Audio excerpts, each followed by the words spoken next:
Assalamualaikum warahmatullahi ta'ala wabarakatuh. Saya muliakan Tuan Imam, Tuan Bilal, sah pimpinan masjid. Mudah-mudahan saya doakan jasa baik Tuan-Tuan Imam, ahli jurukuasa masjid ini memikirkan program-program ataupun kebaikan-kebaikan ahli qaryah ini. Hanya Allah SWT sahajalah yang membalasnya. Yang saya hormati lagi saya kasihi para alim ulama di hadapan saya ini, tuan-tuan guru, para asatizah sekalian, para alim ulama, para penghafal-penghafal Al-Quran, para pendakwah yang saya sangat sanjungi, seterusnya yang saya hormati lagi saya kasihi ayah-ayah, ibu-ibu, abang kakak, sahabat-sahabat, adik-adik hadirin hadirat mukminin mukminat yang dimuliakan oleh Allah Subhanahu wa taala. Syukur pada Allah Subhanahu wa taala, tuan-tuan. Hari demi hari kita selalu mohon pada Allah Subhanahu wa taala supaya diberi kekuatan oleh Allah. Kita selalu memohon pada Allah Subhanahu wa taala mendapat pimpinan daripada Allah Subhanahu wa taala. Sebab itulah pada hari ini, pada maghrib ini, kita syukur sangat-sangat pada Allah Subhanahu wa taala. Panjangnya umur kita pada hari ini diletakkan di tempat-tempat yang baik. Kita dapat menunaikan solat maghrib secara berjamaah mengikut sunnahnya baginda Nabi sallallahu alaihi wasallam. Kita direzekikan oleh Allah SWT untuk duduk di dalam majlis ilmu yang dirahmati oleh para malaikat Allah Subhanahu wa taala. Apabila malaikat Allah SWT merahmati satu-satu majlis, dia akan dirahmati, didoakan oleh seluruh makhluk Allah Subhanahu wa taala. Sebab itu kan kena syukur banyak-banyak pada Allah Subhanahu wa taala. Syukur banyak-banyak pada Allah Subhanahu wa taala yang tidak terhingga. Dan sebagaimana yang tuan-tuan maklum, syukurnya kita kepada Allah, kebaikan dan manfaatnya itu kembali kepada kita juga. Bukanlah Allah SWT yang dapat, bukanlah Allah, Nabi SAW yang dapat, sebab Allah SWT tidak berhajat kepada manfaat-manfaat ini. Tuan-tuan yang mulia, sebagaimana yang tuan-tuan lah lebih arif, kita ini di hujung-hujung tahun Hijriyah. Pada hari ini kita sedia maklum 30 hari bulan bersamaan dengan 29 Zulhijjah. InsyaAllah malam ni kita masuk 29 Zulhijjah. InsyaAllah pada maghrib esok InsyaAllah kita akan menyambut tahun baru ini yang kita panggil Ma'al Hijrah, yang disambut ini. Tuan-tuan yang mulia, soalan sambut ataupun tidak ini sebenarnya dia adalah benda yang berfaedah. Sambut satu-satu program yang menjadi kelaziman, khususnya kita penduduk Malaysia ini, terhadap apa juga sambutan Maulidur Rasulnya, apa yang baru ini kita sambut sepenuh korban, kita cerita tentang Nabi Ibrahim dan anaknya, pengorbanan Nabi Ismail, dan begitu juga Amirul Mukminin Umar bin Khattab yang kita sedia maklum, dia telah memberi tahun Hijriyah kepada Islam yang kita sedia maklum, dia ambil sempena daripada hijrah baginda Nabi sallallahu alaihi wasallam. Tuan-tuan yang mulia, Allah Subhanahu wa taala pernah sebut dalam surah Hud ayat 120. Kata Allah Subhanahu wa taala, yang mungkin persoalan ini kita tanya diri kita, atau mungkin orang tanya, kenapa kita perlu sambut? Apa juga kisah-kisah Nabi sebagaimana khususnya Ma'al Hijrah ini? Tuan-tuan ketahuilah, Allah Subhanahu wa taala pernah sebut dalam surah Hud ayat 120. A'udzubillahi minasyaitonirrajim. Wa kullan naqussu 'alaika min anba'ir rusuli ma nuthabbitu bihi fu'adak wa ja'aka fi hadhihi al-haqq wa maw'izatun wa dhikra lil mu'minin. Shadaqallahu azim. Kata Allah Subhanahu wa taala, wa kullan naqussu 'alaika min anba'ir rusul. Setiap kisah para nabi dan para rasul itu faedah untuk kamu wahai Muhammad. Dia akan meneguhkan keimanan kepada kamu kepada Allah Subhanahu wa taala. Wa ja'aka fi hadhil haq. Pada kisah-kisah nabi itu kamu akan lihat, kamu akan dapat kebenaran padanya. Kamu akan dapat nasihat daripada kisah nabi itu, wa mau'izatu wa dzikra lil mu'min. Dan pada kisah para nabi dan para rasul itu juga ada peringatan-peringatan bagi orang-orang yang beriman. Tuan-tuan, atas maksud inilah Allah Subhanahu wa taala kata kisah para nabi dan para rasul itu fuadak, faedah untuk kamu Muhammad dan untuk kita lah. Bila kata benda itu satu perkara yang faedah, satu perkara yang baik, sebab tu dikatakan sunat. Sebab tu kalau kita nyambut, kita insya-Allah kita akan mendapat pahala di sisi Allah Subhanahu wa taala. Sama ada kita buat berjamaah begini, ataupun kita cerita dekat anak kita, ataupun kita sendiri baca Al-Quran, kita ambil ibrah padanya, semuanya sunat. Semuanya mendapat pahala di sisi Allah SWT, insya-Allah. Sama ada berseorangan, sama ada berdua, sama ada jemaah dan sebagainya. Itu asasnya yang pertama. Sebab itu tuan-tuan yang mulia, sepatutnya kita rasa bahagia, sepatutnya kita rasa gembira di saat kita ini menjadi salah seorang mungkin orang yang buat program dan sebagainya, mungkin program yang dilakukan oleh taman dan sebagainya. Kalau kita tergolong dengan orang yang terlibat dengan program tersebut, ataupun kita yang hadir ini, sepatutnya tuan jangan rasa sangsi lagi. Jangan rasa sangsi. Sebab apa yang kita pendengarkan ini tidak ada lain dan tidak bukan adalah kisah Nabi dan para Rasul. Bukan untuk dengarkan sahaja, untuk kita keluarkan ibrah-ibrah, pengajaran dalamnya, dan kita aplikasikan dalam kehidupan kita, insya-Allah. Itu yang pertama. Tuan-tuan yang mulia Allah SWT, dan saya rasa kita tadi pun solat Jumaat bagi yang lelaki. Kebetulan saya solat Jumaat di Kundang, tempat saya. Imam sendiri pun juga khatib bertajuk kurang lebih berkenaan dengan hijrah juga.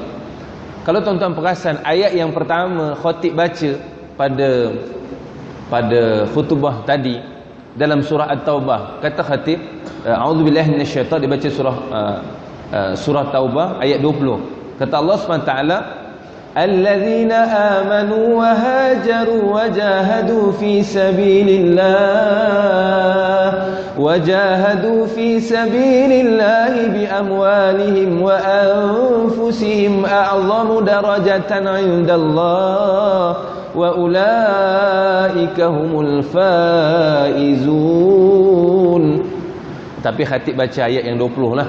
Dia ada sambungan lagi ayat 21 dan 22 untuk melengkapkan ayat. Kata ayat di sini, alladzina amanu, sesungguhnya tuan-tuan yang mulia, hadirin hadirat yang dimuliakan oleh Allah. Kata Allah Subhanahu wa taala dalam surah At-Taubah ayat 20 ini, alladzina amanu, sesungguhnya orang-orang yang beriman, orang-orang yakin akan Allah Subhanahu wa taala. Wa hajaru, dan orang-orang yang melakukan hijrah. Sama ada hijrah yang dilakukan oleh baginda Nabi SAW dan hijrah yang insya-Allah kita akan bincangkan bersama. Wa hajaru wa jahadu fi sabilillah, dan orang yang berjihad, orang yang bermujahadah, orang yang bersusah payah dengan harta dia, dengan diri dia, a'zamu darajatan 'indallah, sangat besar darjatnya dia di sisi Allah SWT. Dan tidak cukup sampai itu, kata Allah SWT, wa ulaika humul faizun, dan orang-orang ini dan mereka ini adalah orang-orang tergolong dengan orang-orang yang berjaya, kata Allah SWT. Allah iktiraf orang-orang yang beriman. Sebab itu tuan, yakinnya kita kepada Allah, ada khabar gembira daripada Allah Subhanahu wa taala. Kita melakukan penghijrahan kepada perkara yang lebih baik yang kita sendiri maklum, dia ada khabar gembira daripada Allah Subhanahu wa taala. Tuan-tuan yang mulia, kita bersusah payah, kita berkorban dengan diri kita ataupun wang ringgit kita, tuan-tuan ingatlah, tidak akan sesekali pun disia-siakan oleh Allah Subhanahu wa taala. Allah kata kita akan berjaya. Tidak sampai di situ, sebab bila khutbah ni satu ayat memadai lah. Dia ada sambung, yubashshiruhum rabbuhum birahmatin minhu wa ridwani wa jannatin lahum fiha na'imun muqim. Allah sambung ayat itu, mereka berjaya, yubashshiruhum rabbuhum, Allah akan beri khabar gembira kepada orang tadi, orang yang beriman, orang yang berhijrah, orang yang bersusah payah demi diri mereka, demi harta mereka. Kata Allah SWT, yubashshiruhum rabbuhum birahmah, Allah SWT akan beri khabar gembira dengan rahmat Allah Subhanahu wa taala, wa ridwan, dan keredaan daripada Allah Subhanahu wa taala, wa jannatin lahum fiha na'imun muqim, dan Allah Subhanahu wa taala akan beri syurga kepada mereka, nikmat yang berkekalan, khalidina fiha, kekal di dalam syurga itu, kekal di dalam nikmat yang berkekalan, jazaan bima kanu ya'malun, khalidina fiha jazaan bima kanu ya'malun, yubashshiruhum rabbuhum birahmatin minhu wa ridwani wa jannatin lahum fiha na'imun muqim khalidina fiha abada innallaha 'indahu ajrun 'azim. Maafkan saya. Kata Allah SWT, sesungguhnya di sisi Allah lah ganjaran yang amat-amat hebat. Sebab itulah tuan-tuan, perempuan yang dimuliakan oleh Allah Subhanahu wa taala, kita perlu tahu kisah ini. Ayah-ayah, atuk-atuk sekalian, kita kena tahu kisah ini. Dan saya amat yakin ibu-ibu, abang-abang lebih arif daripada saya, kita sudah pun maklumi kisah berkenaan dengan hijrah baginda Nabi SAW. Tuan-tuan, kita kena ceritakan kepada anak-anak kita, kita kena ceritakan kepada cucu-cucu kita, kita kena ceritakan kepada anak-anak murid kita dan sebagainya. Sebab terdapat kisah pada Nabi ini sangat terlalu banyak faedah. Mungkin secara kasarnya kita sedia maklum, sedikit perjalanan yang kita sedia maklum, tuan-tuan, kalau kita nak lihat sebelum hijrah baginda Nabi SAW sendiri, baginda Nabi SAW telah melalui satu fasa yang cukup hebat.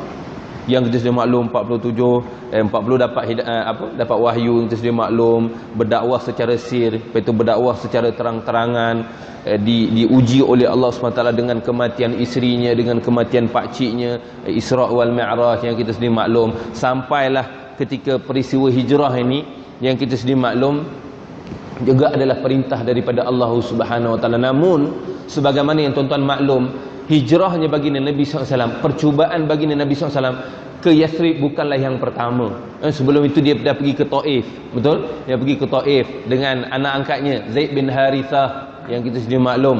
Lepas tu juga tidak mendapat perhatian ataupun tidak disambut baik oleh orang-orang Taif, bahkan dihalau, dipukul, berdarah baginda Nabi SAW yang kita sudah maklum. Lepas tu pergi kepada tempat orang-orang menunaikan haji, mendirikan kemah-kemah yang dulu orang jahiliah pun buat haji juga, yang kita sedia maklumkan. Tetapi haji mereka itu hanya dasar nafsu. Abu Lahab, Abu Jahal ni sekadar kepentingan ekonomi, nak duit aja. Kan Nabi SAW di situlah Nabi SAW, kalau tuan-tuan masih ingat, saya yakin tuan-tuan tahu, cuma kadang-kadang kita lupa saja. Di situlah temetrinya perjanjian Aqabah yang pertama, perjanjian Aqabah yang kedua dengan penduduk Madinah sebelum hijrah lagi. Kan Nabi SAW sebelum hijrah hantar sahabat Nabi ke Habasyah yang kita sedia maklum, yang diketuai oleh sepupu baginda Nabi SAW sendiri, kan, yang kita sebut Ja'far bin Abi Talib itu, dan telah menghantar Mus'ab bin Umair, seorang pemuda, untuk mengajar Al-Quran, berdakwah kepada penduduk Madinah sebelum Nabi hijrah lagi. Bukannya terus je, ada fasa-fasa yang Nabi lalui, sehinggalah satu hari yang kita sendiri maklum, pergi ke rumah Abu Bakar pada tengah hari, pada siang hari, yang tidak pernah, memang orang Arab ketika itu panas terik, memang bukan menjadi kebiasaannya mereka keluar di siang hari. Nabi SAW memilih begitu. Ini sedikit ceritalah yang kita sedia maklum, kita ambil. Dan hijrah baginda Nabi SAW itu walaupun ke Yathrib Yathrib itu terletaknya di bahagian utara, tetapi baginda Nabi SAW tak terus pergi ke situ, kan. Dia pergi ke Bukit Sur yang kita sedia maklum, arah selatan, arah Yaman, arah Yaman yang kita sedia maklum. Duduk 3 hari di Sur bersama dengan Abu Bakar As-Siddiq yang kita sedia maklum. Di situ juga ada peristiwa di Gua Sur. Orang kafir musyrik juga buat sepakat, dia orang juga menggunakan ilmu, yang dia orang lantik setiap pemuda dari kabilah-kabilah untuk bunuh baginda Nabi SAW itu dengan 100 ekor unta tawaran yang kita sedia maklum. Tuan-tuan, orang kafir Yahudi ni pun dia ada strategi, dia ada ilmu. Sebab tu tuan, kalau kita juga nak memenangi mereka, kita kena ada ilmu, kita kena ada strategi. Dia orang juga buat strategi, bukannya main belasah gitu, tak. Sebab dia tahu kalau salah satu yang sebagaimana yang asatizah kita dah bentangkan pada kita, dah cukup panjang lah yang kita sedia maklum itu. Setiap jalan dia orang cari tak jumpa, bersungguh mencari, setiap jalan tak jumpa. Akhirnya dia orang pergi juga kat Bukit Sur tu, yang membelakangkan mereka itu, yang membelakang jalan ke Madinah ataupun dipanggil Yathrib, kita sedia maklum. Lepas tu Al-Quran cerita Abu Bakar takut, kan. Abu Bakar kata, wahai Rasulullah, kalau dia orang tengoklah dekat kaki dia orang ini, dia orang pasti akan nampak kita, kan. Bukan maksudnya Rasulullah Abu Bakar ni takut, kan. Kalau Abu Bakar takut ni, waktu mula-mula lagi dia tak ikut, kan. Dia dah tahu dah tentu matinya, kan. Tetapi dia risaukan keselamatan baginda Nabi SAW yang lepas 3 hari barulah ikut pergi ke barat, lepas tu pergi ke Yathrib yang kita sudah maklum dengan jalan itu. Lepas tu ada pertengah jalan tu ada cerita pasal Suraqah yang kita sudah maklum, yang pembunuh nak bunuh Nabi, akhirnya dia memeluk agama Islam. Hijrah baginda Nabi SAW juga ada banyak iktibar, banyak pengajaran yang kita sudah maklum. Nak berhijrah ni tuan, kalau kita nak menangkan agama kita, kalau kita nak ubahkan masyarakat dekat tempat kita, contohnya Sungai Buloh ini, bukan pihak masjid yang kena main peranan, setiap orang kena main peranan. Kalau kita tengok hijrah baginda Nabi SAW, adanya pemuda di situ, adanya Sayyidina Ali, adanya Abdullah bin Abu Bakar, adanya wanita Asma walaupun sedang mengandung, dia peranan. Adanya orang tua, Abu Bakar orang tua lah, kalau kita panggil orang berumur lah.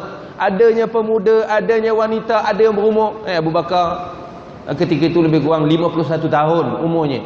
Semua main peranan. Macam kita ni, kalau nak ubah masyarakat kita, kalau masjid saja, kalau orang berumur saja, pakcik-pakcik je kita, nak ubah masyarakat, pasti dan pasti tidak akan mampu masyarakat kita ubah. Sebab tu wanita kena main peranan, anak muda juga kena main peranan. Sebab tu kata ibrah ni cukup banyak. Dan kita sudah maklum sampailah di Madinah, dinanti-nantikan oleh penduduk Madinah ini. Sebab penduduk Madinah ini dia menjirani orang puak-puak Yahudi yang kita sudah maklum.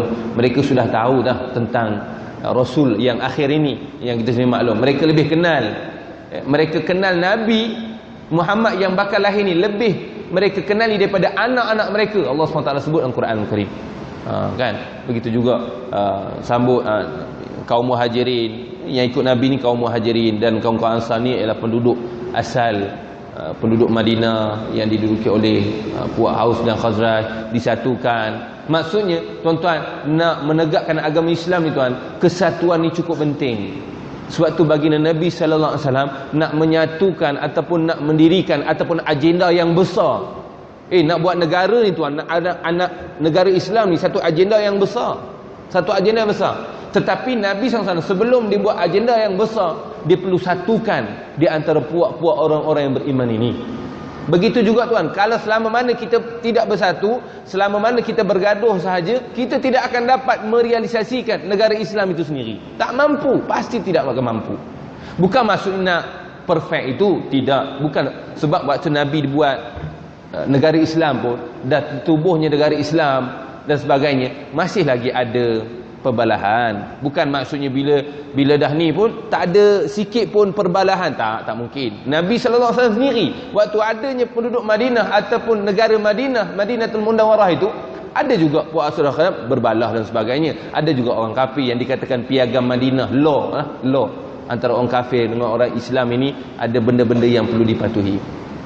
Dan begitulah seterusnya dengan peperangan yang berlaku, perang Badar, selepas itu berlaku perang Uhud yang berlaku. Ada juga tengok tidak taat pada Rasul. Satu-satunya perang yang kita sedia maklum kalah iaitu perang Uhud. Bukan pasal kalah yang tuan-tuan sedia maklum, kita dah menang, tetapi ingkar kata-kata Nabi. Macam kita ini sekarang ni ulama, kita tak dengar cakap ulama, habis bisnes. Dan kita sedia maklum, tuan-tuan pun tahu pasal sirah, sejarah penduduk kita, saudara-saudara kita di Palestin, penduduk saudara-saudara kita yang sangat kita kasihi di Syria. Apa yang berlaku mereka ketika ini tuan, semuanya disebabkan mereka tidak mendengar kata-kata ulama mereka ketika itu. Akhirnya ini yang berlaku. Sampailah pembukaan kota Mekah yang kita sebelum yang kisah ini nak bagi tahu pada kita, hijrah daripada Mekah ke Madinah sudah tidak ada lah. Kalau tidak, kita pun lepas Islam kita kena pergi Mekah, lepas itu kita kena pergi Madinah pula, kan? Ada juga orang yang Islam yang masuk Islam selepas pembukaan kota Mekah, mereka pun tidak pergi hijrah, kan? Tak perlu pergi hijrah lah. Hijrah itu waktu itu saja. Lepas pembukaan kota Mekah tidak ada lagi hijrah. Hijrah dari Mekah ke Madinah itu. Tetapi Nabi SAW kata hijrah yang ketika ini kita ada, iaitu hijrah kepada maksiat, kepada ketaatan, kepada yang baik, kepada yang lebih baik. Tuan-tuan yang mulia, tajuk yang diberi pada hari ini, tadi mukadimah kurang lebih, tajuk yang diberi lebih kurang, sudah berhijrahkah kita? Tuan-tuan, kalau pertanyaan itu dihantar kepada saya sendiri, kita kata sudah berhijrah. Tetapi hijrah itu tidak terhenti di situ. Sebab penghijrahan kita itu banyak. Di antara kufur kepada iman, itu juga hijrah. Kepada individu kepada jemaah, itu juga hijrah. Kepada nifaq, kepada istiqamah, kepada kita buat secara, orang kata apa? Kejap-kejap buat, kejap-kejap tak buat. Kepada istiqamah, itu juga hijrah. Dapat kita ketahui di sini tuan, hijrah sudah kita lakukan, tetapi hijrah tidak terhenti di situ. Sebab tu tuan, bagaimana ataupun kita kata tip-tips lah, ataupun kita juga sebagaimana yang Allah SWT sebut melalui Al-Quran maupun juga hadis Nabi SAW ataupun daripada kisah-kisah para Nabi dan para Rasul ini. Pertama sekali tuan, tips untuk kita berhijrah sama-sama. Saya juga, tuan-tuan, bukan kita kata kita belum berhijrah. Macam saya kata tadi, kita ada level dia. Dulu kita kufur, kita jahiliyah, Allah SWT bagi Islam. Kan Allah SWT sebut dalam surah Ali Imran, kan, wa'tasimu bihablillahi jami'an wa la tafarraqu wadhkuru ni'mat, ila akhir ayat. Maksudnya tuan, dulu kita duduk tepi jurang api neraka Allah SWT, Allah selamatkan kita dengan Islam. Itu juga satu penghijrahan. Tetapi Islam itu tidak cukup sampai di situ saja. Dia kena ada aplikasinya, dia kena ada amalannya, dia kena ada istiqamahnya. Sebab tu tuan, ada sudah berhijrahkah kita? Jawapannya ya, dan kita kena terus sampailah akhir hayat. Sebab tu tuan, tips untuk hijrah pertama sekali tuan, saya, tuan-tuan, ibu dan ayah di belakang sana yang saya sangat hormati, pertama sekali tuan, kita kena jelas maksud hidup. Saya sendiri, kita kena jelas. Kita kena jelas. Allah SWT sebut dalam Quran, ada manusia yang diinginkan kebaikan dekat dunia sahaja, akhirat dia tak dapat apa-apa. Allah SWT sebut dalam Quran, فَمِنَ النَّاسِ مَنْ يَقُولُ رَبَّنَا آتِنَا فِي الدُّنْيَا وَمَا لَهُ فِي الْآخِرَةِ مِنْ خَلَقٍ. Tapi tak dapat apa-apa dekat akhirat Allah Subhanahu Wa Taala. Namun kita orang-orang yang beriman, kata Allah Subhanahu Wa Taala, وَمِنْهُمْ مَنْ يَقُولُ رَبَّنَا آتِنَا فِي الدُّنْيَا حَسَنَةً وَفِي الْآخِرَةِ حَسَنَةً وَقِنَا عَذَابَ النَّارِ. Yang kita selalu doa dalam doa harian kita ini. Namun bagi kita orang-orang yang beriman, kita bukan sekadar nak selamat, kita bukan sekadar nak bahagia dekat dunia sahaja, tapi kita nak bahagia dekat akhirat Allah Subhanahu Wa Taala juga. Dunia pun nak bahagia, dunia pun nak kaya, dunia pun nak hebat, tetapi akhirat pun nak hebat. Tuan-tuan yang mulia, sebab itu pertama sekali tuan, kita kena letak kita punya matlamat. Sebagai contoh, saya nak bahagia dunia sahaja. Tuan-tuan, tak payah semayang pun kita akan dapat kebahagiaan dekat dunia. Tak payah semayang pun kita boleh dapat rezeki dekat dunia. Itu sunnah Allah. Allah akan bagi, Allah akan beri kepada kita. Sifat rahmannya Allah SWT. Kalau kita tak semayang pun, satu rakaat pun kita tak semayang, 50 tahun kita tak semayang, kita boleh makan. Allah dah buktikan dengan Fir'aun, dengan Qarun, bahkan dia orang jadi boleh lebih hebat. Tetapi kalau itulah ukurannya kita ini yang dikatakan kita berjaya, kita sama sekali kita salah lah. Sebab Allah SWT telah beri panduan kepada kita. Orang yang beriman, yang kata berjaya itu, dia mesti berjaya dekat dunia, mesti berjaya dekat akhirat. Sebab tu pertama sekali tuan, kita kena letak, jelaskan matlamat kita. Jelaskan matlamat, itu perkara paling utama. Jelaskan matlamat kita. Kalau sekadar bahagia dekat dunia, tak kisahlah, kita buatlah apa pun, InsyaAllah kita dapat makan, kita boleh berkeluarga, kita akan boleh bergelak bersama keluarga, boleh, semua boleh, tak ada masalah, Allah akan beri. Tetapi kata Allah SWT, sebahagian manusia di dunia je dapat, tetapi akhirat tidak akan dapat apa-apa. Sebab tu tuan, pertama sekali kita kena jelaskan matlamat. Saya kena jelaskan matlamat, tuan-tuan, ibu-ibu pun kena jelaskan matlamat. Di sinilah akan cabangnya kita punya perkara-perkara yang lain, tindakan-tindakan yang kita yang lain. Pertama, jelaskan matlamat. Itu yang pertama. Yang kedua, tuan-tuan perempuan dimuliakan oleh Allah SWT, bila kita dah ada matlamat, azam sudah pasti kena kuat.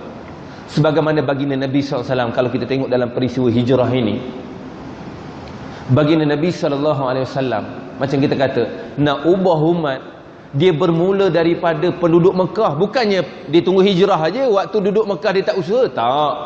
Dengan dakwahnya, dengan secara sembunyinya, dengan terang-terangannya, walaupun dihalang, yang kita sudah maklum. Bayangkan tuan, penduduk musyrikin Mekah menghalang siapa pun jangan jual makanan, siapa pun jangan jual keperluan kepada baginda Nabi SAW dan orang-orang yang beriman. Bayangkan nak hidup macam mana tuan? Ketika itu ekonomi semua dipelopori oleh musyrikin Mekah. Tapi Nabi sallallahu alaihi wasallam tidak berputus asa, azamnya kuat untuk lihat Islam tertegak dekat bumi Mekah itu. Azam cukup kuat.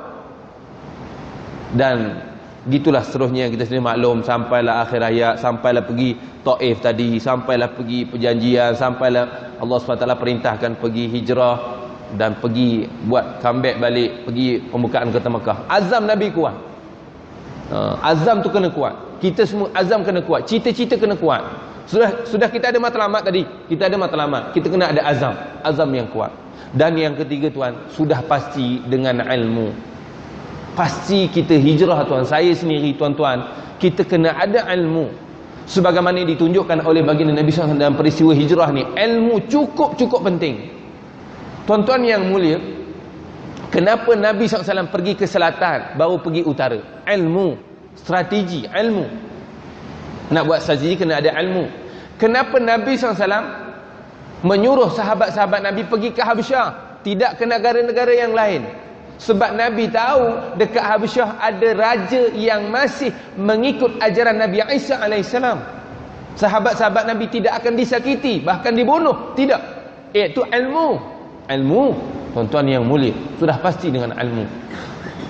Sebab tu ilmu ni yang dikatakan macam gitulah, bila kita motif dah jelas, matlamat aku dah jelas, aku kena azam. Ilmu ini tuan, kita tahulah hakikat dunia. Tuan-tuan yang mulia, macam kita kata tadi kan, orang beriman, okey, aku tak nak semayang lah, aku boleh bahagia dekat dunia. Tetapi tuan, bila kita kenal, bila dengan kita ada ilmu, kita kenal, aku bahagia dekat dunia pun paling tinggi 80 tahun, paling tinggi 90 tahun, paling tinggi 100 tahun. Kalau aku mati, habis kekayaan aku, habis kehebatan aku, habis kemasyhuran aku. Sebab tu dengan ilmu tuan, kita tahu hakikat dunia, hakikat akhirat. Kehidupan yang sebenar adalah kehidupan akhirat Allah Subhanahu Wa Taala. Kehidupan yang kekal abadi selama-lamanya. Kalau bahagia, tu bahagia dekat sana selama-lamanya. Kalau nak sihat tuan, sihat selama-lamanya. Tuan-tuan dulu sihat, sekarang kita dah sakit. Dulu kita muda ji, sekarang kita dah tua. Itulah hakikat dunia. Sebab tu ilmu ni kita tahu tentang hakikat dunia, hakikat akhirat. Luas lagi lah. Yang sementara, dulu sedap, sekarang tak sedap. Buah ini lagi kokak, lagi tak sedap jadinya. Tapi dekat akhirat lagi kokak, lagi sedap. Banyaklah kan. Kecantikan isteri kita kalau dekat dunia tidak kekal, tapi kecantikan kita dekat isteri kita, dekat akhirat Allah SWT, dekat syurga Allah SWT, kekal abadi. Tak bergerak walaupun sehari. Bayangkan. Dulu kita cakap dah, dulu kita sadar, sekarang tersandar. Tapi kalau kita kat syurga nanti, sadar sampai sudah. Itu hakikat. Sebab tu ilmu ni tuan, dia meneguhkan keimanan kita tentang apa yang kita buat, menguatkan hati kita ini tentang hakikat dunia dan hakikat akhirat Allah Subhanahu Wa Taala. Dan begitu juga tentang berita-berita gembira dan juga peringatan-peringatan daripada Allah. Kalau aku tak sembahyang, apa yang aku dapat? Kan? Kalau aku mengumpat, sebagai contoh tuan-tuan yang mulia, di FB ataupun di media sosial lah yang kita panggil. Tuan-tuan, kalaulah orang yang kita kata dia buat silap ataupun dia telah melakukan dosa dan sebagainya, kita ni sekarang ini, kita suka share ataupun kita suka kutuk-kutuk.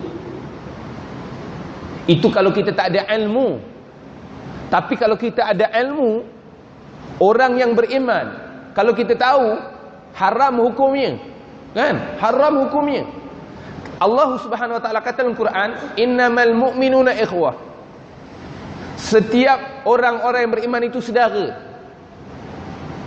Apatah lagi yang dikatakan dalam Al-Quran Al-Karim, kalau kita kutuk saudara kita, kita fitnah, kita mengumpat saudara kita ini, kita makan daging apa?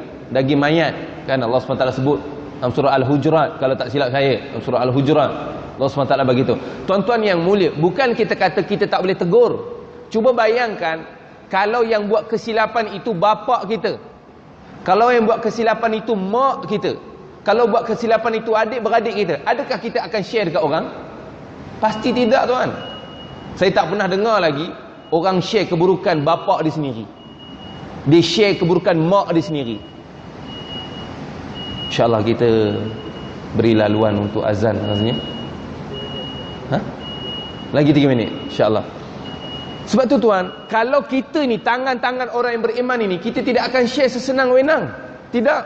Kita boleh tegur. Islam bukan kata biarkan, tak. Tetapi teguran itu, bagaimana kita tegur adik-beradik kita tuan? Kadang-kadang kita telefon, kadang-kadang kita WhatsApp juga kat dia. Tetapi nasihat kita kalau boleh, satu orang pun tak tahu adik-beradik kita punya kesalahan. Tapi tegur, tetap tegur.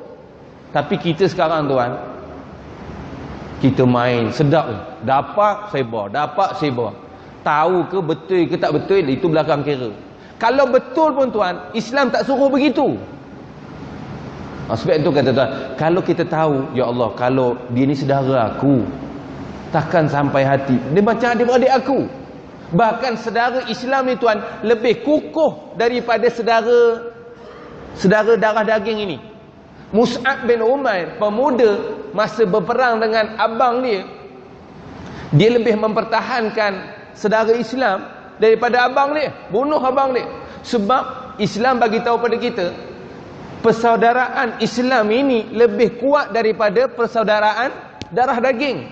Ini kan pula darah daging dan kita saudara sama Islam, sudah pasti lebih. Sebab tu tuan, ilmu cukup penting. Bila kita tahu tuan, tangan tu jangan sesekali kita share dan sebagainya. Jangan sesekali. Sebab kita ada ilmu. Kalau tak ada ilmu, itu yang jadi merepek-repek tu. Tuan-tuan, dikatakan basyira wan nadhira. Ada berita gembira kan, apa faedah aku istiqamah.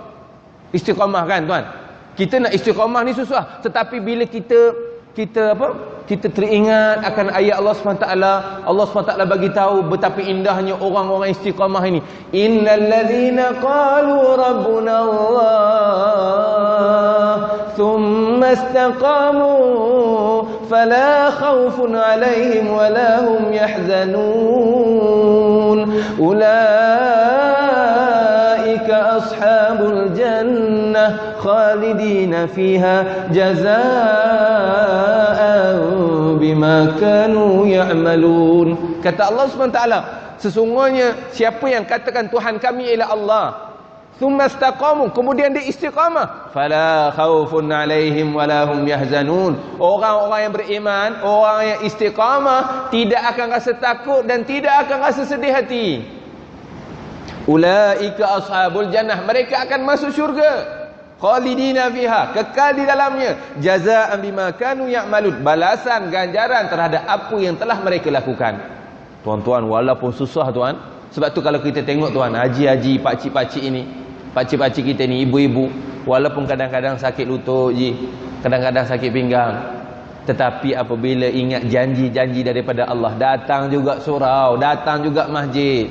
Antara semayang seorang dengan semayang berjemaah, Allah suka semayang berjemaah. Sebab semayang jemaah ini sunnah Nabi. Kita pernah ingat Allah SWT sebut dalam surah Ali Imran, siapa yang ikut sunnah Nabi akan mendapat kasih sayang daripada Allah. Siapa yang ikut sunnah Nabi akan mendapat pengampunan daripada Allah. Tuan-tuan, sebab tu yang katakan, bila kita ada ilmu tuan, bila kita tahu basyiran wa nadhira. Sebab tu saya selalu bagi tahu, Al-Quran tuan, Al-Quran yang kita baca sahabat hari itu sifatnya basyiran wa nadhira. Al-Quran itu sifatnya beri khabar gembira dan juga peringatan. Kamu istiqamah begini, kamu semayang begini, kamu taat mak bapak kamu begini, kamu tak taat mak bapak kamu begini, kamu dustakan ayat-ayat kami, aku akan laknat kamu. Bukan aku saja akan laknat, malaikat aku juga akan laknat kamu. Orang yang aku laknat pun akan laknat kepada kamu. Innal ladzina yaktumuna ma anzalna minal bayyinati wal huda min ba'di ma bayyanahu lin-nasi fil kitab ulaika yal'anuhumullahu wa yal'anuhumul la'inun. Banyak sangat ayat Quran.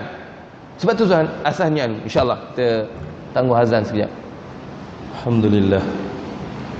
Tuan-tuan, perempuan hadirin hadirat yang dimuliakan oleh Allah SWT. Sebab tu tuan, dalam penghijrahan ini Ilmu amat-amat penting.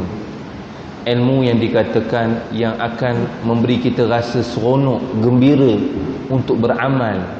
Dan juga ilmu-ilmu yang merupakan dikatakan nazira, peringatan-peringatan, ancaman-ancaman. Ini sebagaimana kita kata, mulut kita ini kalau kita kutuk saudara kita tuan, akan dilaknat oleh Allah Subhanahu Wa Taala. Tak takut kita. Tak takut kita. Putuskan silaturahim. Nabi SAW pernah sebut dalam hadis sahih, la yadkhulul jannah qati'ar rahim. Tidak akan masuk syurga orang yang memutuskan silaturahim. Takkan kita nak putuskan silaturahim tuan? Ini yang dikatakan nadhira, peringatan. Antara lain banyak hadis-hadis Nabi. Sebab tu kata Al-Quran dan hadis ini adalah sumber ilmu yang kita semua maklum. Nabi SAW kata dalam hadis riwayat Tirmizi sebagai contoh, Nabi SAW kata, laisa minna man lam yarham saghirana wa yuqir kabirana. Kata Nabi SAW, tidak beriman, bukan dari golongan aku, bukan dari golongan umat aku, siapa yang tidak kasih sayang kepada orang yang lebih muda daripada dia, dan orang yang tidak memuliakan orang yang lebih tua. Tuan-tuan, Al-Quran bagi tahu kita hubungan yang wajib kita jaga, perlu kita jaga. Hubungan dengan Allah pun wajib kita jaga, hubungan dengan manusia pun wajib kita jaga. Andai kata pincang salah satu hubungan, kita tidak akan mendapat syurganya Allah Subhanahu Wa Taala. Walaupun sembahyang kita hebat, puasa kita hebat, zikir kita hebat, sedekah kita hebat, tetapi apabila kita menyakiti jiran kita, kita memutuskan silaturahim, ataupun kita gaduh sesama kita, jangan kita mimpi untuk kita masuk syurganya Allah Subhanahu Wa Taala. Tuan-tuan, ilmu ini cukup penting. Cukup penting. Bila kita sudah ada ilmu, keputusan dekat kita tuan. Sama ada kita nak ikut yang ataupun kita nak ikut hawa nafsu. Kita sendiri maklum hawa nafsu ini dia mengajak kita kepada lembah api neraka Allah Subhanahu Wa Taala. Syaitan ini yang memang tugasnya menghasut kita. Allah sendiri pernah bagi tahu, ya bani Adam la yaftinannakum syaitan kama akhraja abawaykum minal jannah. Wahai anak Adam, janganlah kamu diperdayakan oleh syaitan seperti mana dia telah mengeluarkan kedua mak bapak kamu daripada syurga. Tuan-tuan, Allah sendiri juga memperingatkan kita, syaitan memang tugasnya untuk menyesatkan kita, untuk masukkan kita ini bersama-sama dengan dia dalam lembah api neraka Allah SWT. Al-Quran juga bagi tahu dekat akhirat nanti syaitan akan berlepas diri daripada kita. Tuan-tuan yang mulia, sebab tu ilmu yang Allah telah beri kepada kita daripada Al-Quran dan juga hadis baginda Nabi sallallahu alaihi wasallam bukanlah untuk dibaca semata-mata, bukanlah untuk dimusabaqahkan semata-mata, tidak sama sekali. Tetapi Al-Quran dan hadis yang diturunkan kepada kita ini adalah untuk satu gambaran betapa kasih dan sayangnya Allah Subhanahu Wa Taala, adalah untuk menyelamatkan kita daripada terjerumus dalam api neraka Allah Subhanahu Wa Taala, dan kita mendapat kebahagiaan di sisi Allah Subhanahu Wa Taala. Cukup penting ilmu ini. Tidak semestinya dengan majlis ilmu kita boleh tahu daripada Al-Quran dan juga hadis baginda Nabi SAW. Kita tahu dari sini, kita baca Al-Quran, kita baca tafsir Al-Quran, kita baca terjemahan Al-Quran. Dan sebab kebanyakannya Al-Quran ini sifatnya ayat-ayat yang jelas, ayat-ayat yang muhkamat. Amat sedikit ayat-ayat yang dikatakan mutasyabihat, amat sedikit, kan, yang kita sedia maklum. Sebab tu tuan,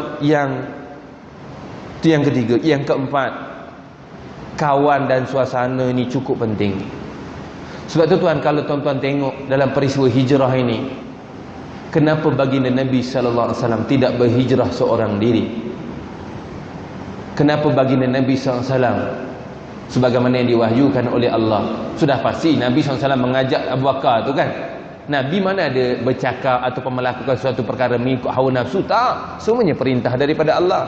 Wa ma yantiqu 'anil, daripada tak semayang kepada semayang, kepada semayang untuk istiqamah di awal waktu, untuk berjamaah, untuk kita melakukan hijrah tuan, untuk kita melakukan perubahan. Kita berhajat kepada kawan mungkin, kita berhajat kepada suasana mungkin. Sebab tu tuan, kita kena duduk di majlis-majlis ilmu, kita duduk di rumah-rumah Allah, surau dan masjid. Bukan pasal di luar sana jahat, tak, hati kita yang tak kuat. Tuan-tuan tengok, di saat bila kita nak berubah, ada ujian daripada Allah. Di saat Nabi nak melakukan penghijrahan, ada ujian daripada Allah. Kan, macam kita lah, kita nak buat, walaupun dalam tempoh berhijrahan, anak kita begini, mungkin diambil oleh Allah, diuji oleh Allah, diberhentikan kerja dan sebagainya, mungkin macam-macam ujian. Tuan-tuan, kita tengok dalam gua Sur itu, kan Abu Bakar ni rasa takut. Apa peranan kawan? Ini juga kita. Peranan kawan ini bukan memeningkan kepala lagi. Apa yang Nabi bagi tahu pada Abu Bakar? La tahzan, innallaha ma'ana. Wahai Abu Bakar, jangan sedih, sesungguhnya Allah bersama kita. Bukan kita berdua, kita ada Allah yang ketiga. Itu peranan kawan, bukan sekadar kawan lah. Maksudnya macam kita suami isteri juga. Macam kita suami isteri, macam suami ni balik rumah cakap, contohlah, yang abang kena berhenti kerja lah. Ya ke bang? Ya Allah, habis jahanam kita dengan komitmen lagi, dengan kereta lagi. Janganlah kopi tu. Bila kawan kita, suami kita, pasangan kita ada masalah, kita ni peranan sebagai seorang isteri, sebagai seorang pasangan, suami ataupun kawan, kita ni kawan ni menenteramkan kawan. Sabar. Bukan kita kata, ustaz mestilah nak buat, takkan nak biar je, mesti kereta nak bayar, rumah nak bayar. Tahu, tetapi bila dapat berita tu, tenangkan dulu. Kita mesti fikirnya, petang kan kita fikirlah, malam kan kita fikirlah bersama. Pasti kita kena usaha. Nabi SAW pun dah tunjuk pada kita ni, bukannya bukan doa saja ataupun sabar. Tak boleh berubah. Kan hijrah Nabi SAW ini, Nabi tak doa. Penuh dengan sunnatullah, mesti kena usaha, kena susah payah. Dengan perancangannya, dengan untanya, macam-macam yang kita sendiri maklum dalam peristiwa hijrah ini. Sebab tu tuan, dalam berubah ini tuan, kita kena cari kawan ataupun suasana. Saya amat yakin tuan-tuan juga mungkinlah ada peristiwa-peristiwa hitam dahulu, ataupun saya sendiri juga, kita ni ada peristiwa hitam. Kadang-kadang tuan, tidak dapat nafikan. Kalau bukan kita benci kepada kawan yang kita mungkin kita pernah minum, mungkin kita pernah berjudi, mungkin kita pernah macam-macam maksiat yang kita lakukan. Tuan-tuan, kalau kita jauh daripada suasana itu, daripada kawan-kawan, dia memberi kepada suasana yang baru untuk kita berubah diri. Orang tak kenal kita nak ubah. Bukan kita benci kawan kita lama, tidak. Apatah lagi memutuskan silaturahim, tidak lama, sudah pasti tidak. Tetapi kita nak cari kekuatan. Sebab tu tuan, saya amat yakin bila sudah 3 tahun, 4 tahun kita cari kekuatan, bila kita jumpa balik dengan kawan-kawan kita yang mungkin pada zaman jahiliah, kita sudah ada kekuatan sedikit mungkin. Tak apalah, kamu pergilah, aku lepak sini, tapi kamu pergi. Kita ada kekuatan. Sebab tu kawan dan suasana ini cukup penting. Cukup penting dalam melakukan penghijrahan ini. Apa yang pernah juga dilakukan oleh baginda Nabi SAW. Bukan Nabi SAW tidak usaha dekat Mekah, tak. Tetapi atas usaha yang sudah sedaya mungkin perlu kepada perubahan tempat yang lain untuk bina kekuatan. Di Madinah dibinanya kekuatan itu, tetapi tidak meninggalkan Mekah. Dia datang balik Mekah, akhirnya membuka kota Mekah kembali sebagaimana yang tuan-tuan maklum itu. Sebab itulah tuan, mungkin sekadar inilah perkongsian kita pada hari ini. 4, mungkin banyak lagi mungkin yang saya dapat ceritakan. Sebab tuan, ibrah ni, pengajaran daripada kisah para Nabi ini, tuan-tuan, bukannya 5, bukannya 10. Kita dapat daripada mana? Ustaz ni cakap, tuan-tuan sendiri keluarkan.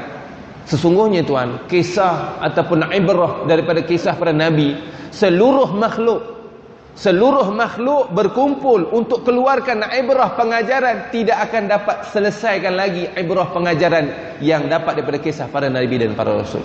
Sebab tu apa yang dapat ini, insya-Allah untuk kita sama-sama kita berubah. Mungkin untuk kita ulang pertama sekali tuan, kita kena jelas matlamat kita ini. Matlamat mungkin kita pun pernah sebut, saya pun pernah sebut, di surau orang kata apa? Abang adukah ni. Bila kita ada ilmu ni kita jelas. Maksud hidup, tujuan hidup kita ni ada 3. Tujuan hidup, maksud hidup. Pertama, menjadi hamba Allah SWT, beribadah kepada Allah. Kalau tuan-tuan lebih arif lah. Kata Allah SWT, "Wa ma khalaqtul jinna wal insa illa liya'budun." Itu maksud hidup kita yang pertama. Maksud hidup kita yang kedua, menjadi khalifah di atas muka bumi. Wa idh qala rabbuka lil malaika ila akhir ayat.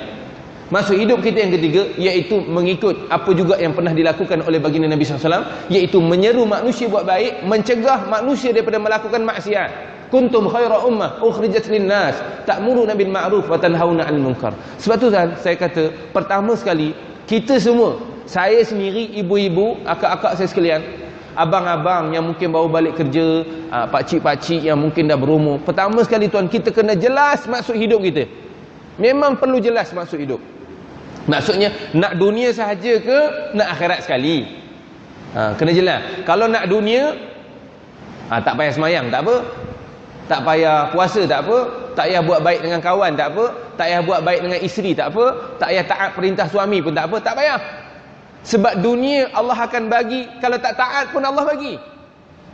Tapi kalau kita nak akhirat sekali, yang kita tahu akhirat yang kekal abadi, akhirat nikmat yang sebenar-benar nikmat, yang kita kata awesome lah, yang tak pernah, orang kata apa, mata pun tak pernah nampak, telinga pun tak pernah dengar, tu dah akhirat sana tu.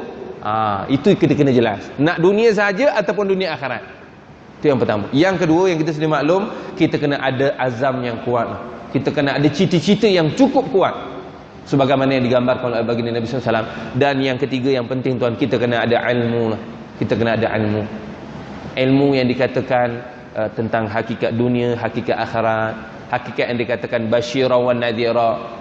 Suka tak Allah SWT suka tak kita mengutuk kawan kita, ataupun kita kata apa, mengharapkan benda yang tak baik kepada saudara Islam kita. Allah mengutuk. Kita tahu Allah bukan mengetahui yang zahir saja, yang batin pun Allah tahu. Ini ilmu-ilmu yang perlu kita tahu. Yang dikatakan basyira wa nadhira, sama ada berita yang berbentuk gembira dan juga berbentuk yang berbentuk peringatan ataupun ancaman-ancaman daripada Allah dan juga Rasulnya tentang perkara-perkara yang kita buat ini. Sebagai contoh kan. Dan yang terakhir, yang keempat, sebagaimana yang kita bagi tahu tadi, pentingnya kawan dan suasana. Cukup penting kawan dan suasana, sebagaimana yang ditunjukkan oleh baginda Nabi SAW. Dan akhirnya tuan-tuan, yang kelima, banyakkan zikir, banyakkan bertasbih, ingat Allah, termasuklah bertaubat pada Allah. Taubat pada Allah SWT ni kena selalulah sampai hari kiamat ni tuan. Kita semua, kita kena lazimi hari kita ni bertaubat pada Allah. Kita ni selalu buat dosa, bertaubat pada Allah SWT. Dan yang kelima yang kita sudah maklum tadi, iaitu kena banyak zikir dan bertasbih pada Allah. Sebab kata Allah Subhanahu Wa Taala, Allah janji kepada kita orang-orang beriman, siapa yang selalu zikir kepada aku, siapa yang selalu ingat aku, siapa yang selalu bertasbih kepada aku, yang memuji akan aku, kata Allah SWT dalam surah Al-Ahzab ayat 41, kata Allah Subhanahu Wa Taala, 41, 42, 43, kata Allah SWT. Mungkin saya tutup perbincangan kita pada hari ini ataupun sembang-sembang kita saja pada malam ini dengan ayat ini, surah Al-Ahzab ayat 41, 42 dan 43, kata Allah SWT, ya ayyuhalladzina amanu dzkurullaha dzikran katsira wasabbihuhu bukratan wa asila huwallazi yusalli 'alaikum wa malaikatuhu liyukhrijakum minadh dhulumati ilan nur wa kana bil mu'minina rahima, kata Allah SWT.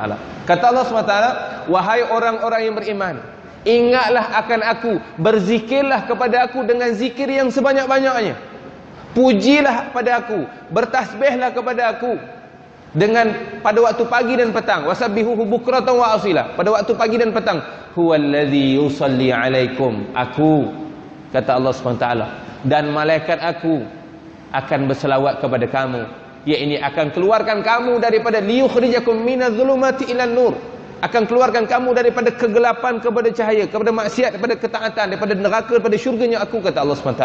Wa kana bil mu'minina rahima, kata Allah SWT. Sebab tu tuan, kita kena melazimi hari-harian kita dengan zikir pada Allah SWT, selalu bertasbih kepada Allah SWT. Sebab kata Allah SWT, siapa yang selalu bertasbih kepada Allah, siapa yang selalu ingat akan Allah, Allah akan bantu dia.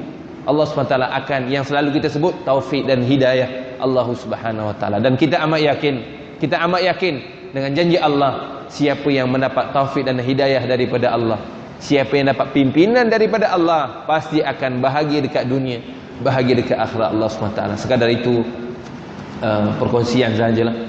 Tak layak sama sekali saya nak mengajar tuan-tuan guru di hadapan saya ini, para alim ulama, para penghafal Al-Quran, para pendakwah, seterusnya yang saya kasihi, ayah-ayah, pangkat ayah-ayah, ibu-ibu di belakang sana, abang dan kakak, hadirin hadirat dimuliakan oleh Allah SWT. Tuan-tuan lebih arif daripada saya, tuan-tuan lebih banyak pengalaman, banyak ilmu, istiqamah daripada saya. Cuma sekadar peringatan kita bersama, sebagaimana yang Allah SWT sebut, wa dzakir fa inna dzikra tanfa'ul mu'minin. Kita ingat-ingat ni, sama-sama kita ni baik. Dan seterusnya saya nak minta, sebelum tu saya nak ucapkan terima kasih kepada abang yang sudi menjemput saya, dan juga kepada pihak masjid dan tuan-tuan yang sudi mendengar daripada saya ini. Mudah-mudahan apa yang kita kongsikan sahaja pada malam ini dapat sama-samalah, diri saya sendiri, dia tuan-tuan, dapat sama-sama kita amalkan, kita renungkan bersama-sama. Adakah kita sudah sampai matlamat hijrah kita? Adakah kita sudah benar-benar selamat daripada api neraka Allah Subhanahu wa taala? Adakah kita ini Allah SWT pandang kita dengan orang yang munafik ataupun Allahu Akbar? Tuan-tuan, marilah sama-sama kita risau diri kita. Jangan risau orang dulu tuan, risau diri kita dulu. Jangan bicara tentang orang, bicara tentang diri kita dulu. Keluarkan banyak aib kita dalam diri, banyak keluarkan dulu. Ubah, didik diri dulu. Mudah-mudahan kita akan dapat keselamatan di akhirat Allah Subhanahu wa taala. Kalau saya yakin kalau tuan-tuan cerita pasal akhirat, di alam kubur pun kita tak tahu kita terlepas daripada fitnah kubur ataupun tidak. Sisaan kubur yang amat mengerikan.